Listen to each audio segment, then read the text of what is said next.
Assalamualaikum warahmatullahi wabarakatuh. Waalaikumsalam. Maaf pertanyaannya melenceng. Membelok pun datang. Saya seorang dokter. Suami saya hanya seorang wira swasta yang kerjanya serabutan. Sudah 2 tahun kami menikah.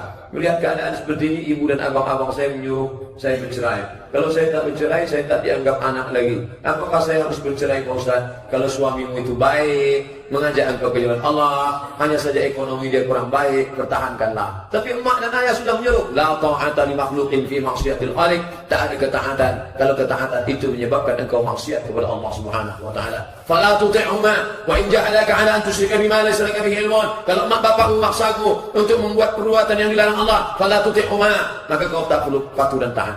Tapi suami jadi baik. Kalau suami jadi sudah tak kerja, balik mabuk, mulutnya bau narkoba, lalu kemudian dia berzina pula, nah itu gugatlah ke pengadilan.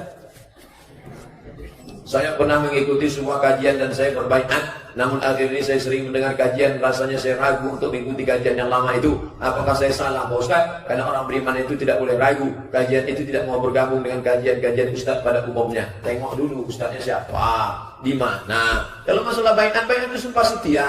Dalam PKS ada baiat. Dalam ormas organisasi ada baiat. Baiat itu sumpah setia. Saya bersumpah setia ingin mengikut organisasi ini sesuai dengan Quran dan Sunnah, tidak melenceng dari Sunnah Rasulullah. Itu janji setia, tak salah. Tapi kalau sudah dia katakan semua orang di Pekanbaru ini kafir karena tidak berbaiat kepada guru kami, satu-satunya kajian yang sampai ke Nabi hanya guru kami, baru masuk WA-nya ke saya. Ustaz Somad, kata kakak saya hanya boleh berguru kepada guru dia, karena gurunya kepada gurunya, karena gurunya kepada gurunya, sampai ke Nabi. Kalau tidak, maka tak diterima Islamnya. Bagaimana saya jawabnya, Pak Ustaz? Sampaikan ke kakakmu, dia mesti berguru ke saya, Abdul Somad, karena Abdul Somad berguru ke gurunya sampai ke Nabi. Siapa yang tak ikut Abdul Somad, maka dia masuk neraka. Saya sedang pakai namanya dalam ilmu balaghah musyakalah.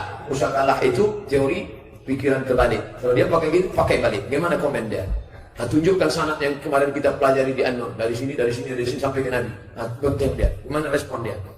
Nah, ini kita tak boleh mengklaim-klaim kebenaran. Mau NU, Muhammadiyah, mau PRT, mau Persis, mau Nahdlatul Ulama, semuanya Ahlus Sunnah wal Jamaah. Assalamualaikum Ustaz, saya anak gadis. Ya, dari tulisannya kelihatan cantik. Insyaallah berpakaian syar'i.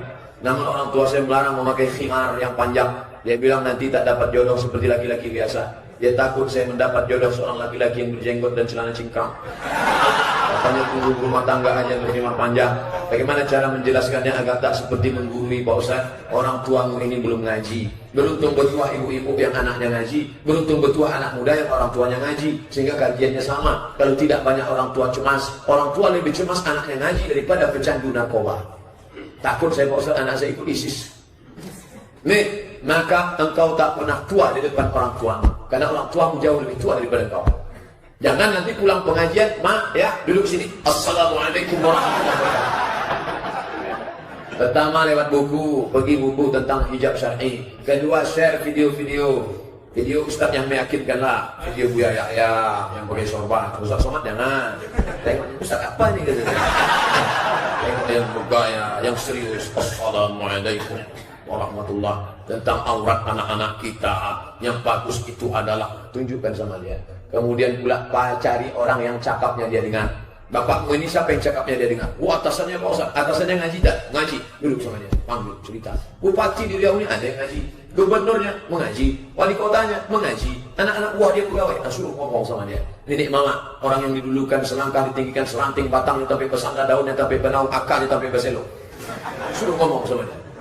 InsyaAllah. Tak juga, sudah khatamallahu ala qulubihim wa ala sam'ihim wa ala absarihim insyaAllah. Sumhum bukmun umyun fahum. Tunggu aja sampai dia mati.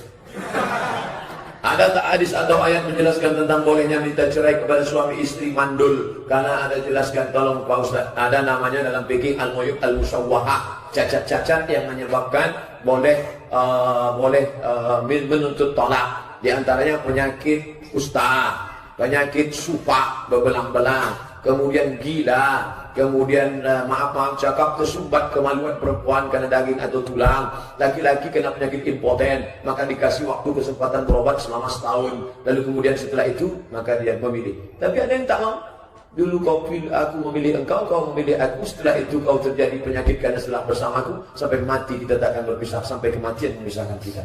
Tapi tolong kau izinkan aku nikah sekali lagi. Jadi ada beberapa itu dibahas dalam kitab fikih nikah. Fikih nikah di Pekanbaru ini sudah ada ustaz-ustaz spesialisasi fikih ekonomi Islam, Ustaz Hasbullah LCMA, fikih muamalah, Ustaz Masriyadi LCMA, fikih ibadah, Ustaz Samsuddin Muir LCMA, fikih kontemporer, Dr. Mawardi Muhammad Saleh. Jadi kita sudah punya spesialisasi bidang masing-masing. Ustaz, saya mau tanya ini, bagaimana hukumnya kalau istri meninggalkan suaminya sudah renta? Istri juga sudah tua, dia ingin ikut anak-anaknya. Sedangkan suami sudah tua sakit-sakit, tapi tak mau ikut anak-anaknya. Ibu, jagalah bapak tuh. Dulu kan sudah berjanji sampai kematian memisahkan kita. Sekarang baru kacau 2 kali dan ditinggalkan dia. Jagalah dia. Orang kalau sudah tua tuh, anak-anak kecil, ada yang lebih parah daripada anak-anak. Siapa itu? Laki-laki yang sudah tua. Dia ingin lebih diperhatikan makannya, minumnya.